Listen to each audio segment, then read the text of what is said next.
Question है, अगर हमें वाक शक्ति न होती तो क्या होता। अगर हमें वाक शक्ति यानी कि बोलने की शक्ति न होती तो क्या होता। आंसर लिखेंगे, अगर हमें वाक शक्ति न होती तो ये पूरी दुनिया गूंगी होती।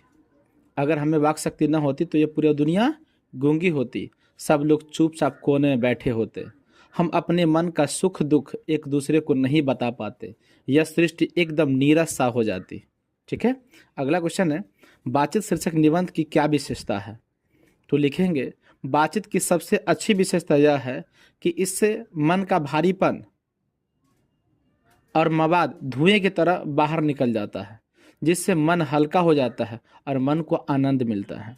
तो बातचीत करने से हम जो अपने दुख अपना टेंशन अगर दूसरे को बता देते हैं तो मन हल्का हो जाता है, मन को आनंद मिलता है। ठीक है। अगला क्वेश्चन है, ध्यान सुनेंगे। अगला क्वेश्चन है, मनुष्य की बातचीत का उत्तम तरीका क्या हो सकता है।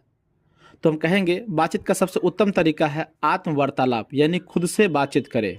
ठीक है। मनुष्य को अपने अंदर एक ऐसी शक्ति पैदा करना चाहिए जिससे वह दूसरे पर निर्भर रहे बिना अपने मन से खुद से बातचीत करे, यानी अपने से बातचीत करे और अपने क्रोध पर काबू कर सके। ठीक है। अगला क्वेश्चन है, आर्ट ऑफ कन्वर्सेशन क्या है। आर्ट ऑफ कन्वर्सेशन, तो कहेंगे यह यूरोप के लोगों में बातचीत करने की एक विशेष कला है। यह यूरोप के लोगों में बातचीत करने क्या है, एक विशेष कला है, एक विशेष हुनर है। वे इतनी चतुराई और प्यार से बात करते हैं कि सुनने वाला के कानों को बहुत सुख मिलता है, बहुत आनंद मिलता है। इसे ही आर्ट ऑफ कन्वर्सेशन कहा जाता है। ठीक है। अगला क्वेश्चन है, उसने कहा था शीर्षक कहानी का केंद्रीय भाव क्या है। उसने कहा था कहानी का केंद्रीय भाव क्या है। तो ध्यान से सुनेंगे, इस कहानी का केंद्रीय भाव निश्चल प्रेम और त्याग है। इस कहानी का केंद्रीय भाव क्या है, निश्चल प्रेम और त्याग है। इसमें दिखाया गया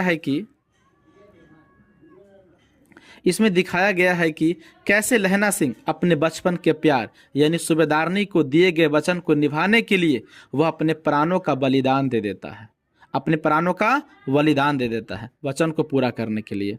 ठीक है। चलिए अगला क्वेश्चन है, उसने कहा था कहानी में लेफ्टन साहब की जेब से क्या बरामद हुआ था। तो कहेंगे नकली लेफ्टन साहब की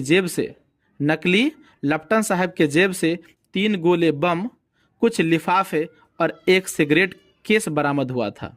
ठीक है। 3 गोले बम, कुछ लिफाफे और एक सिगरेट केस बरामद हुआ था। अगला क्वेश्चन है, जयप्रकाश नारायण कम्युनिस्ट पार्टी में क्यों नहीं शामिल हुए। जयप्रकाश नारायण कम्युनिस्ट पार्टी में क्यों नहीं शामिल हुए। तो ध्यान से सुनेंगे।